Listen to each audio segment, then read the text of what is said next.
Salut à tous, c'est Laurine et Mickaël. On se retrouve pour cette nouvelle vidéo. On vient d'arriver à Koh Phi Phi, qui est une île directement dans le sud de la Thaïlande. On est parti ce matin directement de Phuket. On a fait un peu plus de 2 heures de ferry pour arriver directement sur cette île. Et là, on vient de récupérer notre bungalow. On a une vue qui est juste magnifique.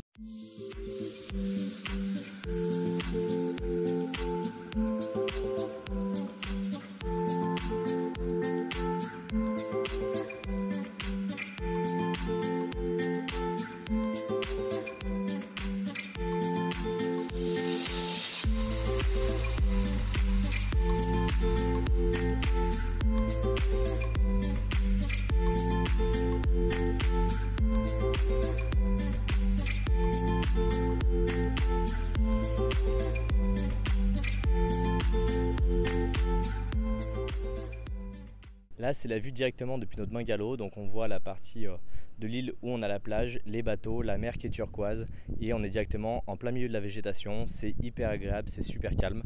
En espérant que ce soir il n'y ait pas trop la fête, en tout cas pour qu'on ne soit pas dérangé pour pouvoir dormir, mais je pense qu'on va pouvoir voir des choses qui sont vraiment magnifiques et des fonds qui sont juste splendides avec plein de poissons.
En 2004, il y a eu un très gros tsunami qui a touché plusieurs pays, dont la Thaïlande avec plus de 5000 morts et dont d'autres pays avec d'autres milliers de morts.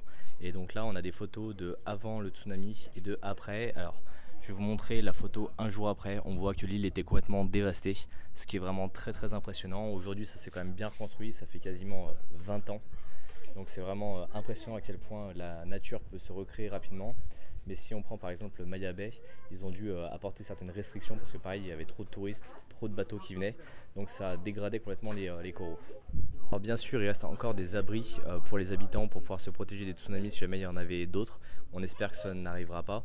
Il y a également un mémorial directement sur l'île de Koh Phi Phi et il y a également un mémorial sur l'île de Phuket pour se remémorer de ce triste événement qui a pu avoir lieu en 2004.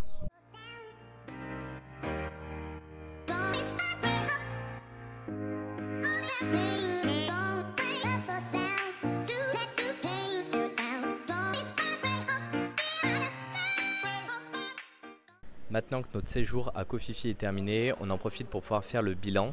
Alors Koh Phi Phi, c'est une très belle île, il y a beaucoup de spots pour aller faire du snorkeling, pour voir des poissons, pour voir des requins, pour voir potentiellement des tortues. On n'a pas eu la chance d'en voir, mais en tout cas c'est quand même très intéressant. Après c'est une île où il y a très souvent la fête. Tous les soirs en fait les clubs au bord de la plage mettent de la musique extrêmement forte, on les entend à plusieurs kilomètres. Donc du coup c'est compliqué d'arriver à dormir même avec des boules caisses. Après on peut quand même toujours aller se balader sur l'île, il y a quand même 2-3 shops, il y a des choses à faire, il y a des choses à voir, il y a des choses à manger. Alors ce qui est dommage c'est que souvent c'est beaucoup de nourriture touristique, il y a très peu de nourriture locale, même si on arrive à en trouver. Les locaux restent très sympathiques et si jamais on veut aller voir des points de vue, il faut vraiment grimper en hauteur, c'est relativement physique parce qu'il fait quand même très chaud. Donc en général on va plutôt préférer de rester sur le bord de la plage pour pouvoir en profiter, s'allonger, se reposer. Voilà, c'est plutôt une île sur laquelle on va pour se reposer quelques temps, même si avec la musique et avec tous les touristes c'est quand même beaucoup plus difficile. Donc en général on y reste quelques nuits. Nous on a fait 3 nuits là-bas. Alors il n'y a pas besoin d'avoir un scooter sur l'île parce que de toute façon il n'y a que 2 routes, donc c'est extrêmement compliqué de se déplacer. Et après sinon on prend des taxi-boats pour aller d'une plage à l'autre. C'est la meilleure façon de se déplacer. Et pour les excursions, en général on y part à la journée. On commence plutôt vers midi pour terminer en général en fin de journée. Nous on en avait fait une où on a pu aller voir Maya Bay, on a pu voir différents spots de snorkeling, différents endroits où on pouvait aller juste nager comme dans le lagon. C'est quand même très joli et le soir on a la chance de pouvoir voir des planctons. Alors on n'a pas pu avoir de vidéo parce qu'avec l'osmo c'était très compliqué, ça n'a pas forcément bien marché. Les planctons en fait sont fluorescents, donc quand on bouge les pieds au fond de l'eau on voit directement de la lumière, c'est vraiment très sympathique. Alors aujourd'hui, petite mésaventure, mais avant de vous la raconter, pensez à liker et à vous abonner directement à la chaîne YouTube. Alors vous voyez, on a un balcon, Laurine est en train de chercher quelque chose directement dans les fourrés juste en dessous. C'est rempli de moustiques, c'est hyper désagréable. En fait, elle a fait tomber son écouteur droit de ses oreillettes Bose, donc voilà, c'est le 3e truc qu'on perd là sur notre voyage. On a perdu le capuchon d'une gourde, on a perdu également la petite mousse sur le micro et là bah voilà, c'est les oreillettes, c'est comme ça arrive. Bon bah du coup je pense que la prochaine étape ça sera à Onang, on va prendre le bateau demain matin et on se retrouve dans la prochaine vidéo. Salut à tous.